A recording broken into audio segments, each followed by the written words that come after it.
We should go on, I think, with what we were talking about the last 3 meetings here.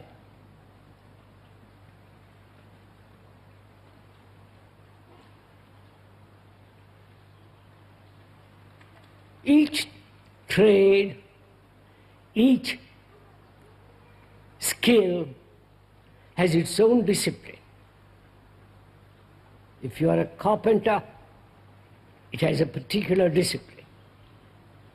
Scientist, architect, and so on. Each function has its own discipline. And human beings throughout the world are used to this idea of discipline, not only in the technological field, but also in the psychological realm.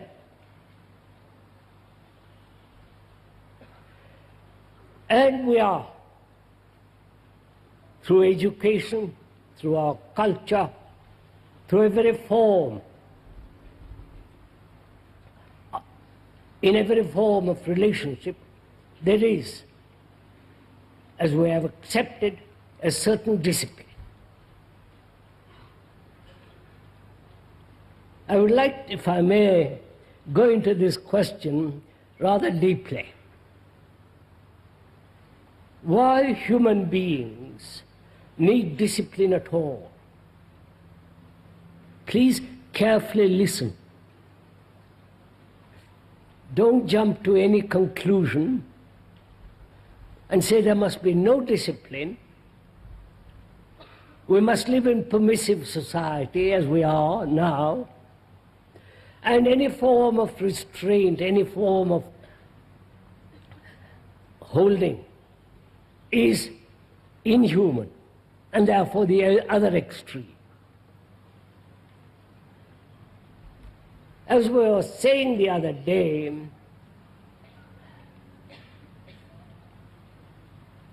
we must all have the capacity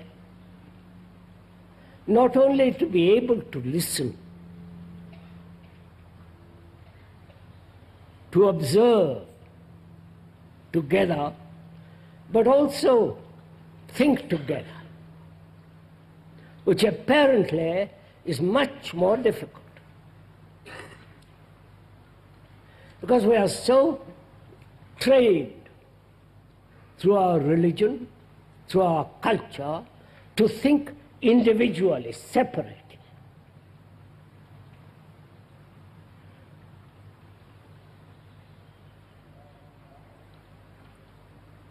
And so there is always diversity of opinion, judgment, evaluation. Your belief opposed to another belief, ideals opposed to another ideals, and so on. These differences, contradictory, opposing, keep the individuals separate. And when there is separation, there must be conflict, which is so obvious. National conflicts, racial conflicts, class conflicts, ideological conflicts, and so on, so on. Now we are asking, we are thinking together, if that is possible. I think it is possible when you put aside your own particular opinion, your own particular evaluation, experience, conclusions, and feel the necessity of thinking together. Right? Please do this as we are talking. Not when you go home or later on, but now, as we are sitting together, let's find out if it is possible that we can communicate with each other so that there are no barriers.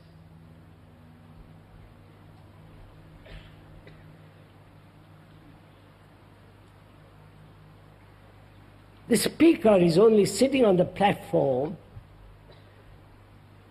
not to assume any authority, but it's convenient because you can all see the man. That's the only reason he's sitting on the platform. And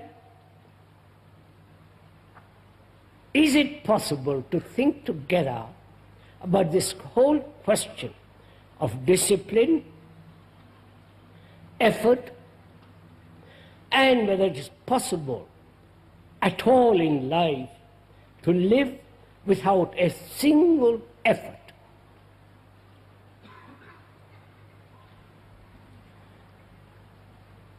Effort means strife, struggle, to become something, to achieve something, not only in the psychological realm, but also in the physical realm.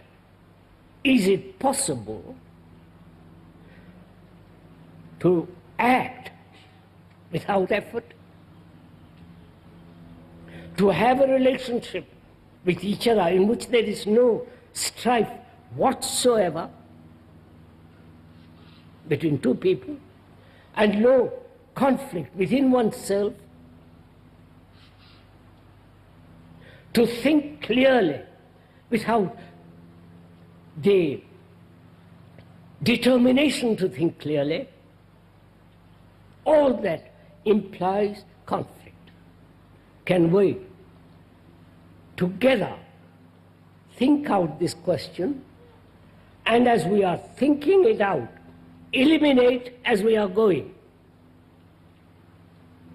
so that we can together put aside, through our clarity of perception, clarity of hearing, clarity of thinking, that very movement sets aside the contradictory elements.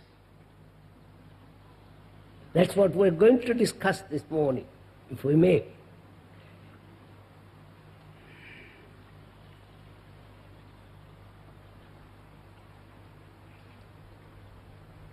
Like the soldiers throughout the world are highly disciplined people. And that very discipline encourages violence. I don't know if you've not thought about this. A soldier is trained day after day, month after month, suppressing his personality, suppressing his desires, conforming to a pattern, and there's this very, very strict discipline. And that discipline, when it is an action against somebody, it is violent. That is war. Obviously. The word discipline means to learn,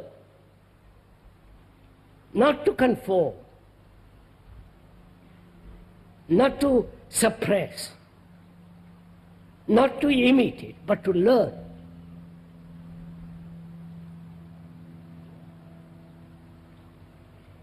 Now, in our thinking together, we're going to observe whether there can be an action in our daily life without this quality of conformity, without this quality of imitation to a pattern, to an idea, to a nationalism, and so on and so on. I hope you're following all this. For some, this may be totally new, so please have the goodness to listen. To listen implies that you are interested in trying to find out. You know, you have listened to yourself probably many times. You have listened to others. But one always listens partially. And when you listen partially, you don't listen at all. When you listen, you listen. Right? Now we're going to find out why man has submitted himself to a series of disciplines, not only in the physical world, technological world, but also psychologically.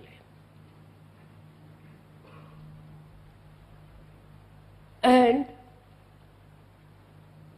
is this discipline helping him, man, to free himself from his idiosyncrasies, his conflicts, his problems, his relationship, and so on? You understand?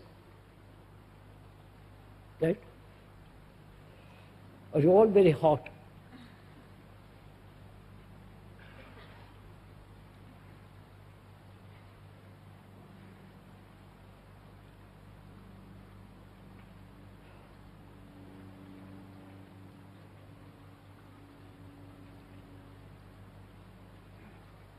Can one listen without effort first?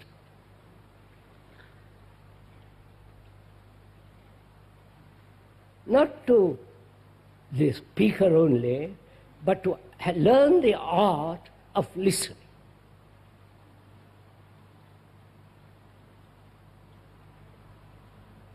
Which means not creating an image about the speaker, about the person who is speaking, your wife, your husband, and so on. Not to have an image when you are listening. Right? Not to have a concept.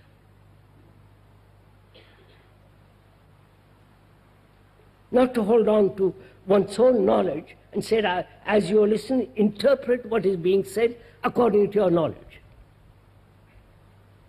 All this denies actual listening. If you want to see something very clearly,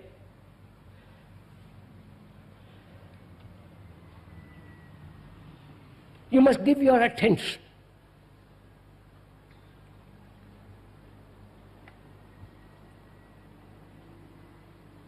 Attention implies not concentration, just observation, to see what is actually happening.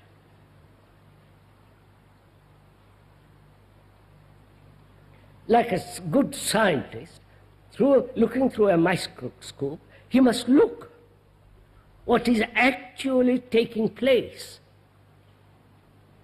But if he has a hypothesis, a conclusion, with that he is looking, then he is incapable of pure observation of what is going on. Right? Please, therefore there is the art of listening, the art of observing, seeing. Then there is the art of thinking together. From that arises the art of learning. We'll go into all this presently. We are now going to the art of thinking together. You and the speaker, having put aside their personal problems, issues, and all the rest of it, so that we can think together to observe our problems. Not the problems that the speaker imposes, but the human problems. Right? So we are saying, why has man, throughout the ages, lived in a constant state of conflict?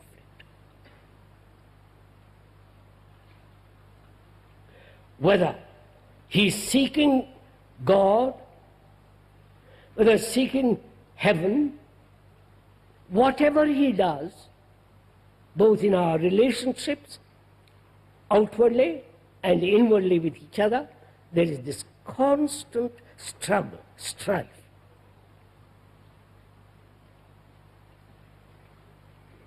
How has this come about? Why can't we live completely without a single shadow of strife? You understand my question? Please put that question to yourself. And let's find out the true cause of it together.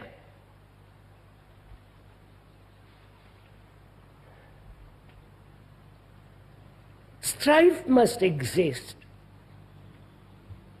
where there is division.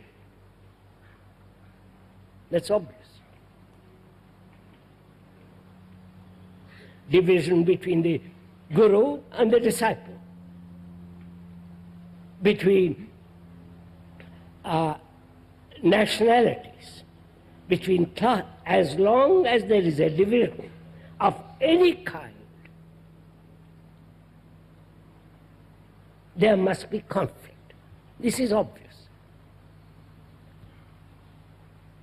Right? Do we see that?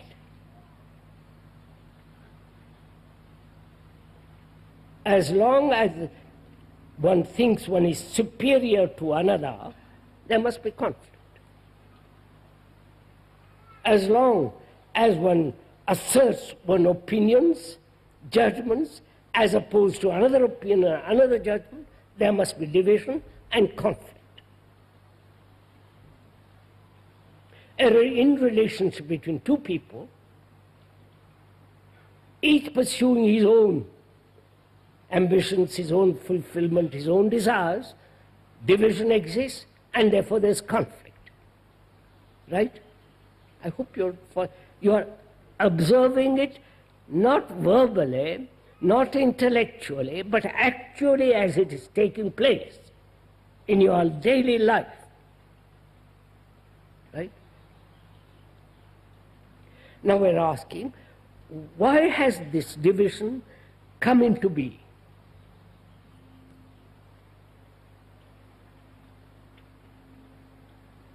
There is the sunset and sunrise, darkness and light, the stars in their great brilliancy and beauty, and the dark earth. There is a man and a woman. There is nature and technological improvement. All at that level, which is actual. And inwardly, if you observe carefully, inwardly, there is also division. I must not. I have been, I shall be. I shall achieve, I may not achieve. So there is always this inward division as well as outward division. Right? Right, sir? Some of you at least agree or disagree with me.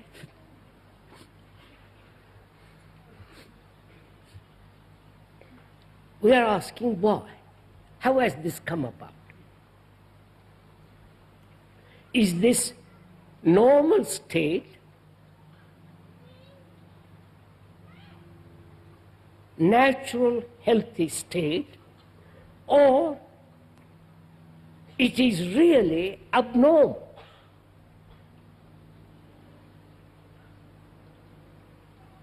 Really non-existent. This is what we are going to find out. You are following all this? First of all, we are asking, is this normal, this division? And why does this division exist between God and man, the good and the bad, the better and so on. This constant division, comparison, conformity to a pattern, and so on, so on. Is this normal? We have accepted it as normal, like war. Please follow, like war, like the man who says, I know you don't know. I interpret God and you listen. We have accepted nationalism, division of classes, hierarchical outlook as being normal, healthy, necessary. Because we think that is progress. Right? That's evolution. That is achieving the good. Right? Now we are saying, is this normal?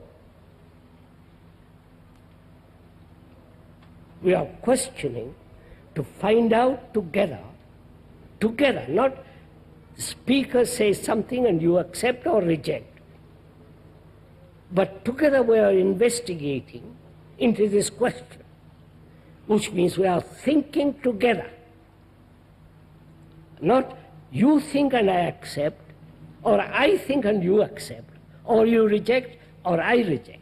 But together we are thinking and exploring, right? Please. Because we want to point out that there is a way of living without a single effort, both physically as well as psychologically. Right? So is this normal? We'll say yes, it's normal, because everything struggles to exist. Nature is in constant battle of survival. The tiger killing the deer and so on, so on. That struggle, strife is normal. Because it exists there, it must exist naturally here.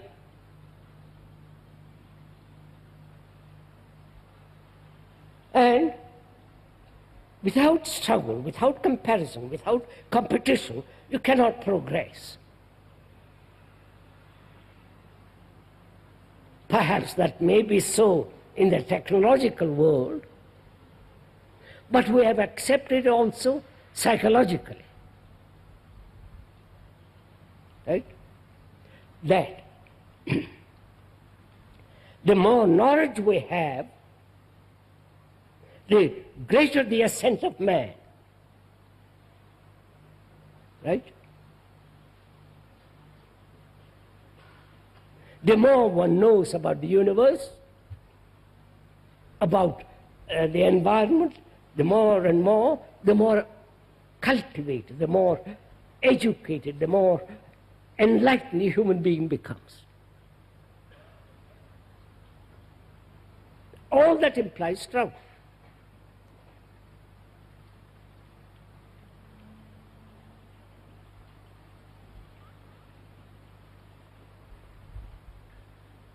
Why is there this division?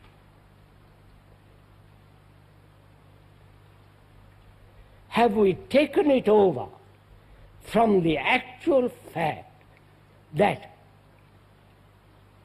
I must struggle with the earth and cultivate it to produce what one can eat? Is it the struggle outward, in the outward world for sheer existence, has that concept or that actuality slipped into the psychological world? You're following all this? Or is this too brainy, all this? I don't think it's too brainy. It's just clarity of explanation, right? Verbal clarity.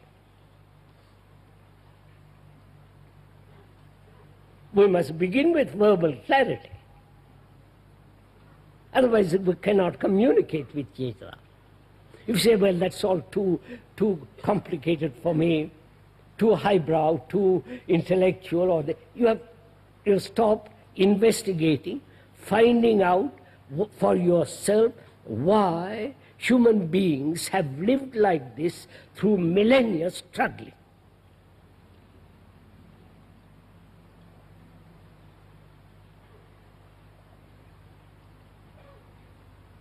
Is that the reason?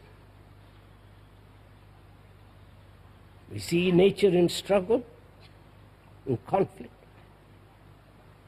We see to learn a new language implies certain amount of strain, conflict, attention. To learn a skill requires effort. So perhaps that movement has been accepted in the psychological field. That's one fact. We're asking that. And, or is it that human beings throughout the world have emphasized in their culture, in their religion, in their activity, the ego, the me, separate from you.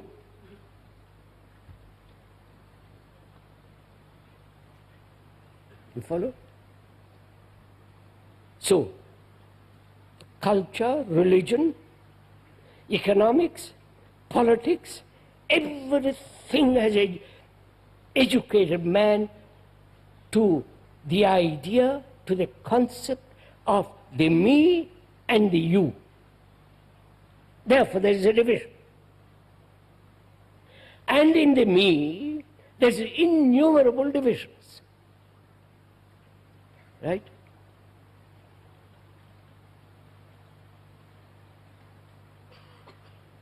The me not wanting and wanting. The me that says, I shall be, I have been, I must be in the future. So is that the reason why?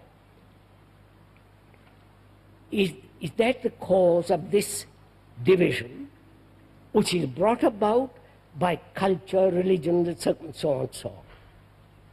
That's second.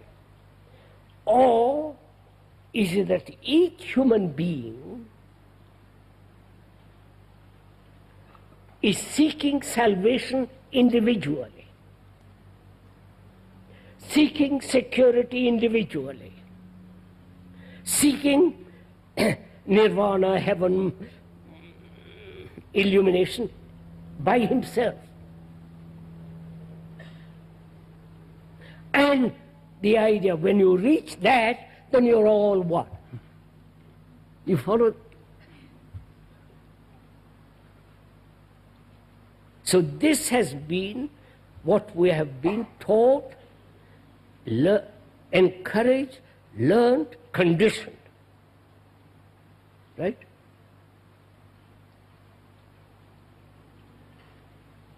And a man, rather, when I say a man, there might be ladies who are opposed men and all the rest of it.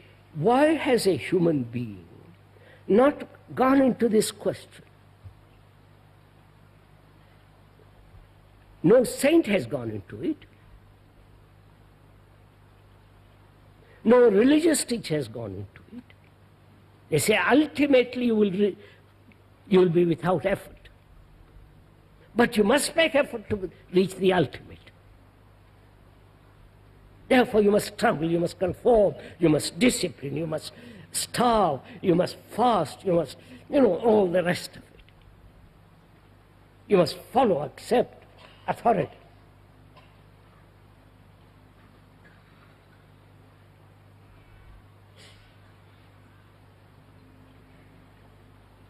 Seeing that, one begins to question it.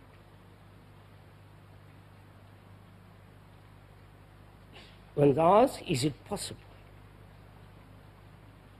One see the causes of this division: political, religious, national, the Arab, the Jew, the Hindu, the Muslim.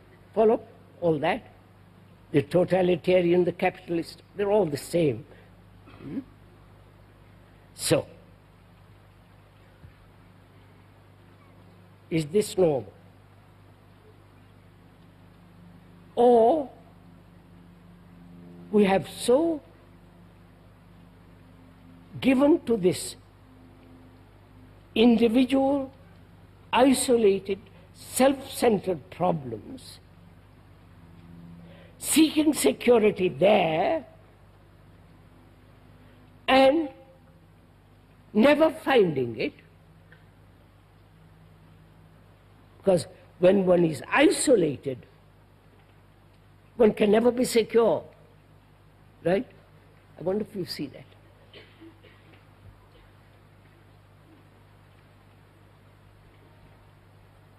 Look, when one country is isolating itself from another country,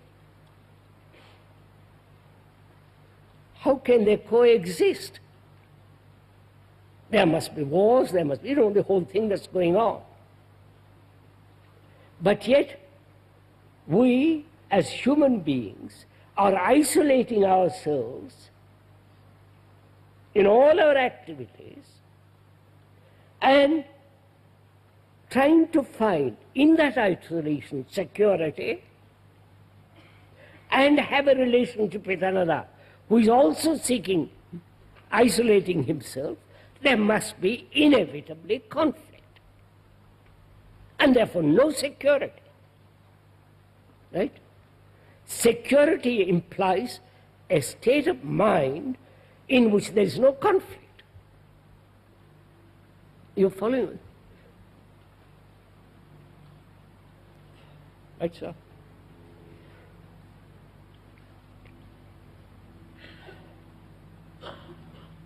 Is this an illusion, this division? A delusion that man thought has invented? Or is it an actuality in the sense real, true? Right? Is it the result of thought? You understand? We have the capacity to think. At least most people have, to a limited or to a wide extent, to think clearly, or think in illusion created by thought. Right? Are you following all this?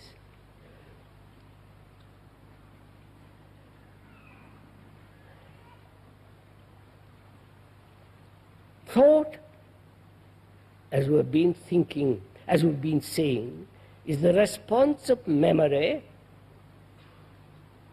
experience, knowledge. Right? You have stored up through experience certain knowledge. That knowledge has become memory, and that memory response as thought. This is obvious. We don't have to discuss this point. Which is, knowledge is the past, experience is the past, memory is in the realm of the past, and so thought, being in the past, is limited. Right? I wonder if you see all this.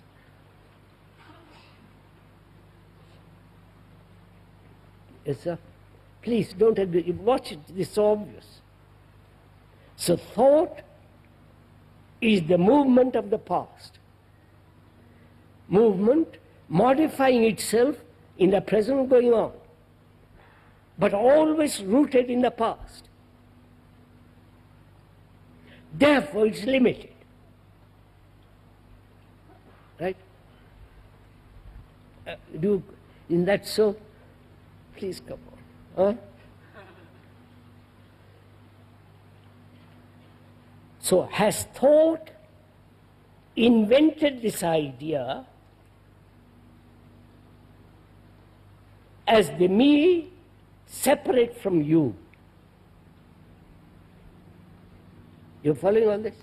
Has not thought created nationalities? Has not thought created the Catholic and the Protestant? Has not thought created the Jew and the Arab, the Muslim and the Hindu and so on? Has not thought divided this? Right? It's obvious. So, in this division, thoughts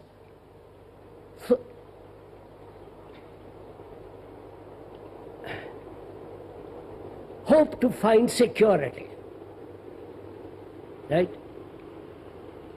Of course. If you found no security in isolation, you would have some other quality. You following? So I'm saying, asking, as thought is limited, because it's the response of the past, and therefore it must always, under all circumstances, must be limited, and has thought brought about this isolating existence of each one, separate, in order to be secure in this isolation. You're following on this? Are we following this?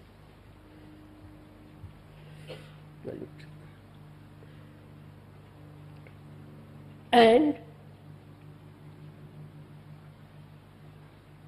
what thought has created is also actual. The tent, the electric light, the whole technological field, that's actual, real.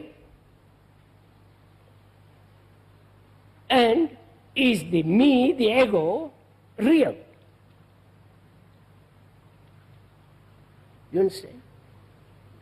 Thought has created the world of technology, architecture, poems, statues, beautiful gardens, excellent carpentry, great cathedrals.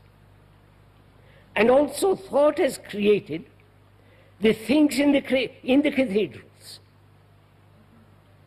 Right? I wonder, obvious. All the rituals, dogmas, the whole circus that goes on in every church, in every temple, every mosque. This is the whole process of the movement of thought. Right? So I'm asking, we are asking, is the me, the ego, actual? Or is it an illusion? A delusion that has been brought about by thought. Thought being limited. You understand? In its limitation, it's created the thing which is limited.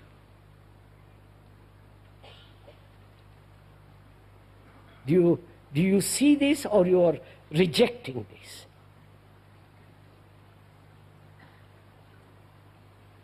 Because we are thinking together. And we are saying, where there is division, there must be conflict, there must be strife, there must be this constant battle going on, outwardly and inwardly. Right? Take a very simple example. Man and woman.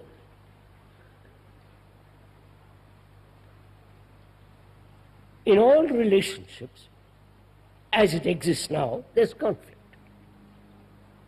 Right?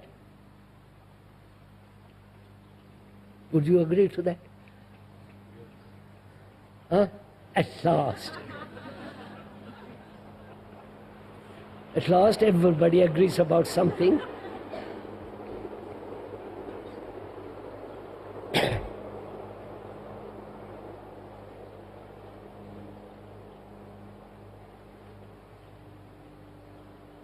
You have accepted that conflict, that strife in relationship. And you either escape from it through entertainment, drugs, various forms of fulfillments and all the rest of it, run off to a monastery, to gurus and all that, or you know all that's happening.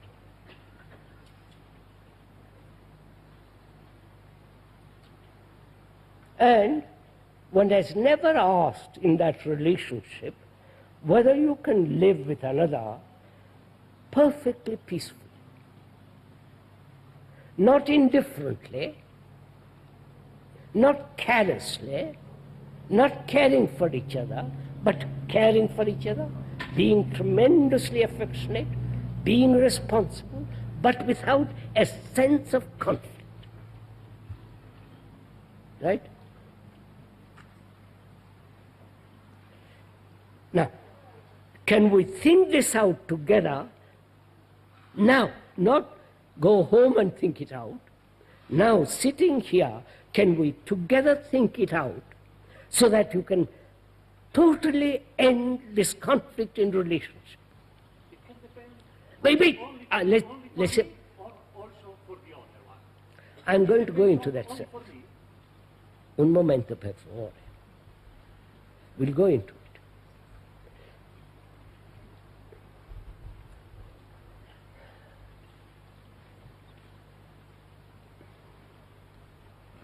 First of all, do we see actually, not verbally, actually that which is happening in our relationship?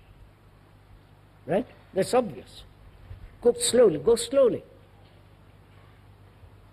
Why has this division in relationship taken place?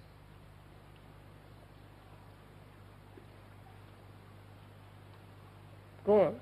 Don't say if we loved each other it would be all right. But we don't love each other. That's not, so don't bring that in. That has no meaning. But the actual fact is conflict. I'm saying why.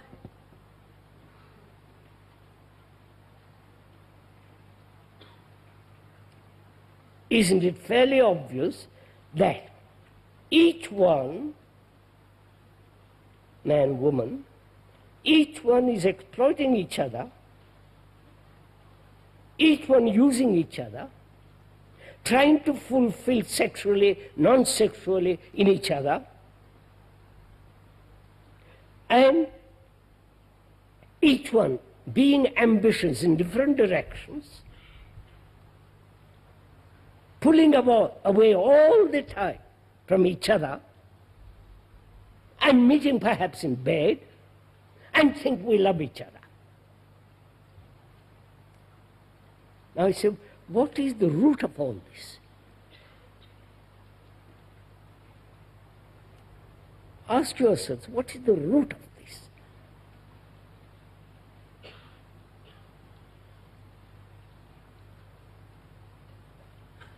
Apart from man-woman nature, difference in sexes, apart from that, why is there this division between you and me?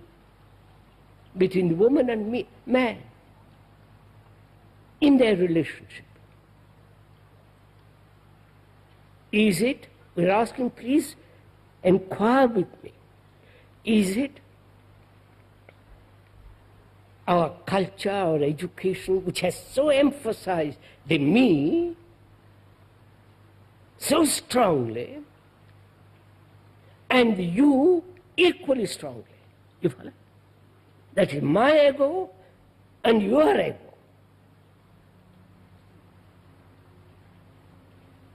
Right? The ego being created by thought. Thought which is limited.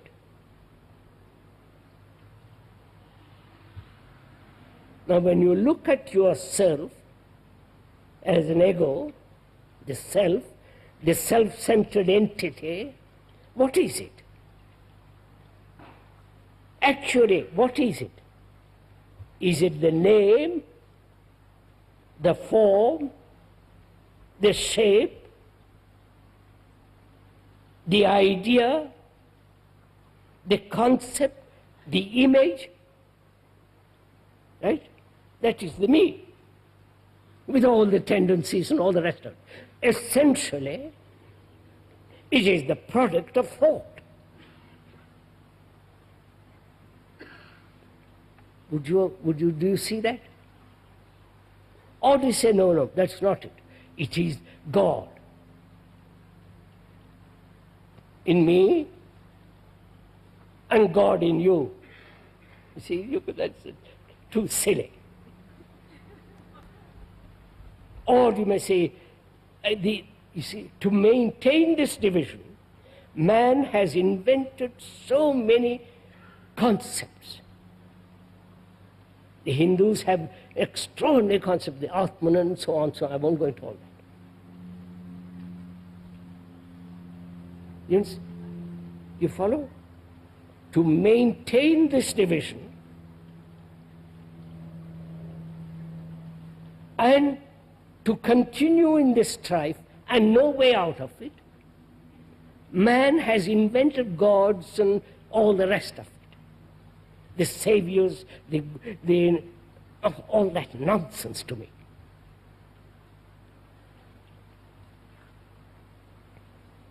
So, can you observe this me, which is created by thought, observe it without introducing the movement of thought in that observation? Have you got it?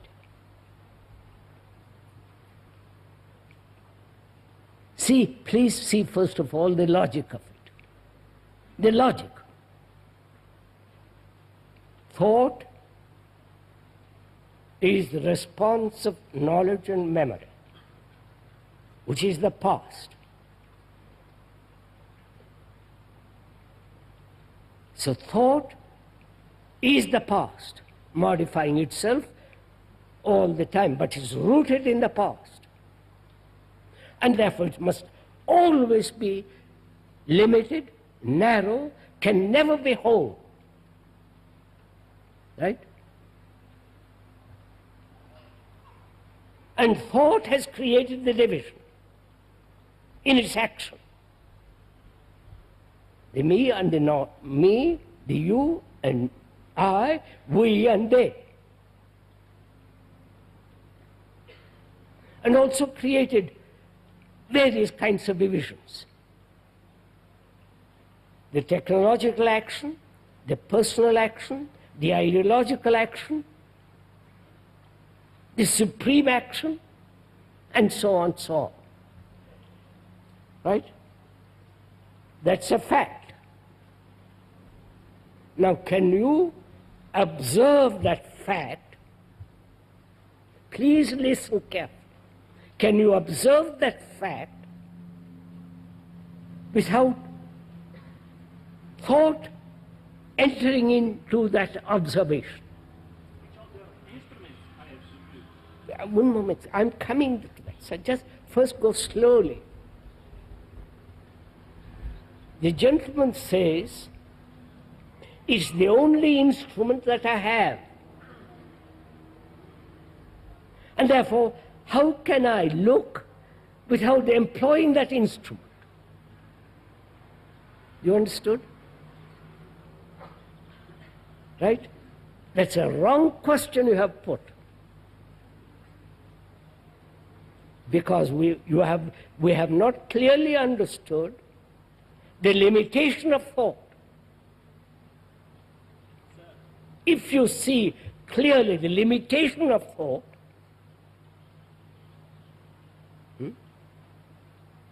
so you recognize the instrument is itself limited. Right?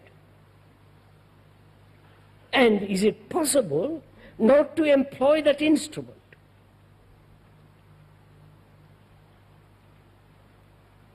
If you find a particular drill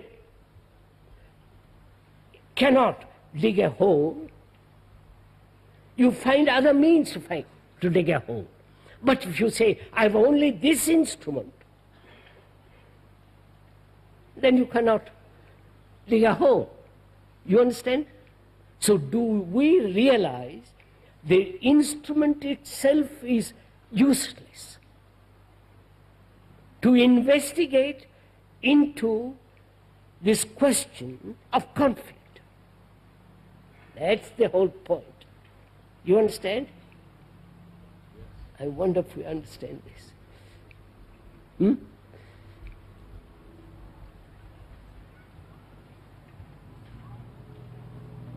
So we see,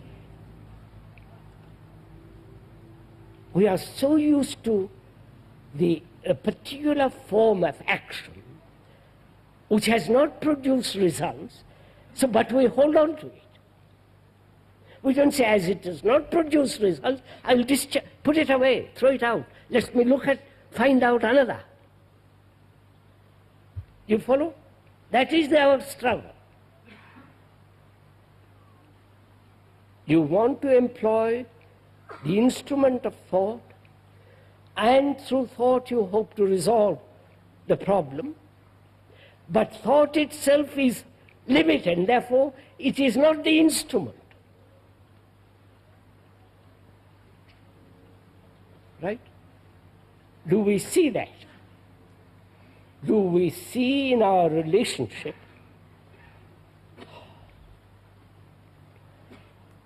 that there is conflict, each one having his own image, and therefore division, and these images have been created by thought, and thought is limited and cannot solve the problem. So now we are acquiring a new instrument, which is to observe without the old instrument interfering. You got this? This is, you see, won't let go of the old instrument. You think that old instrument will help you, but you don't see that old instrument has created such tremendous problems in life. And you keep on employing that instrument. Once you see that, then you are looking in other directions, right? It's like a good carpenter. The chisel doesn't work. They either throws it away or buys a new one and sharpens it, but he's rejecting it. But you won't.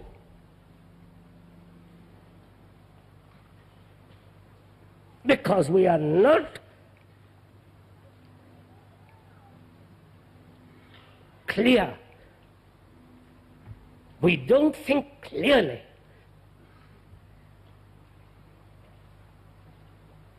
Or we're afraid if the new instrument comes, things might break up. Frightened. Which means you have already projected, thought has already projected an idea that might not. You following all this? So can you, after this, can you observe, without the old instrument of thought, the actual relationship of two images, between two people, and the division that exists? Look at it, observe it, see it.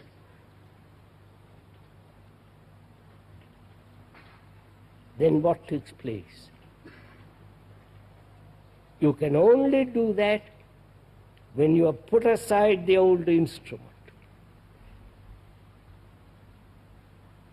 Look, sir, if I want to understand what you are saying,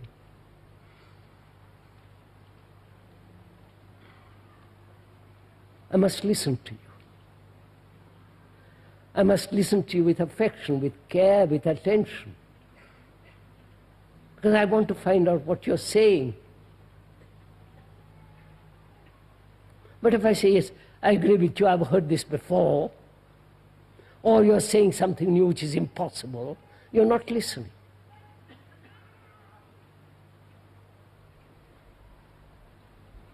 So listening implies a great sense of attention, love, care. But if you haven't got that, your whole instrument is in operation. And then you say, how am I to pay attention? Tell me the method, the system. Then thought invents the system, then you become a prisoner to the system, and you go on with that. Whereas if you see, then the importance, the danger of separation in relationship, the real danger, we are destroying each other, right? The terrorists, all the rest of it. We are destroying each other because we want each one of us feels he's separate.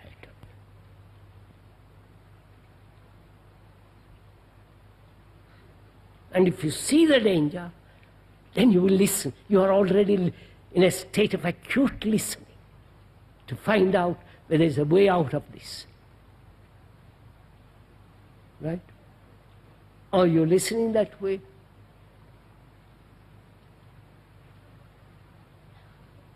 That means to observe silently.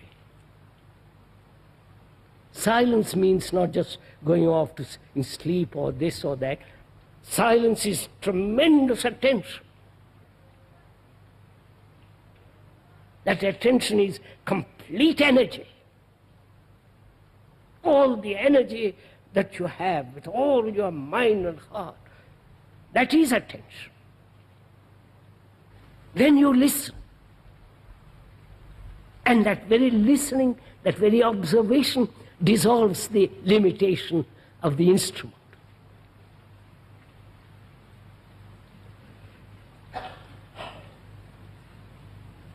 But we have not touched upon this question of discipline, because if one understands the nature of discipline, the me and the thing to be achieved, you understand? To achieve that, I must discipline myself. If I am to reach God, whatever God may be, which again is the invention of thought, do you accept all this?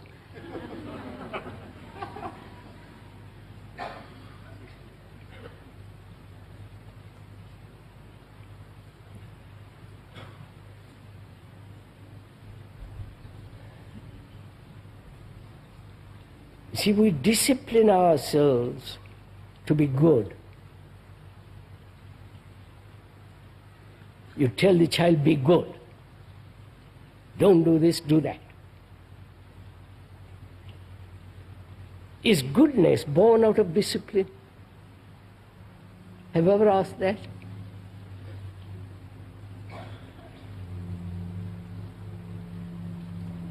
Is love born out of discipline? Is charity, humility, generosity born out of discipline? And is truth to be found by discipline? Enlightenment through discipline, which means conformity to a pattern, which is conforming the ego, the me, to another pattern, that pattern invented by another ego.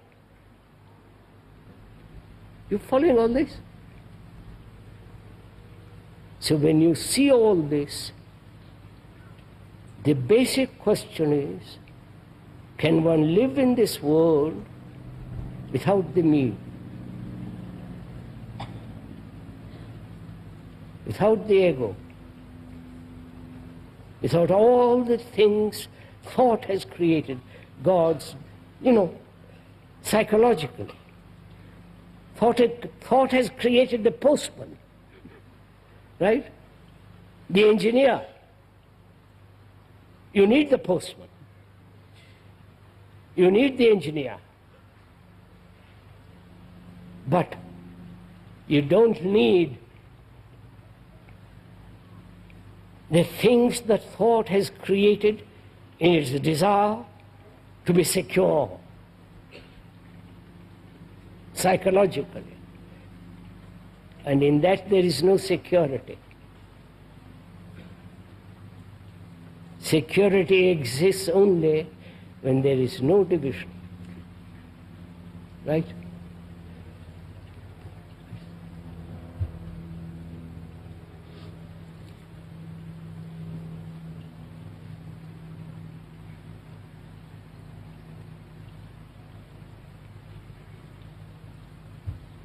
Will you allow me to go?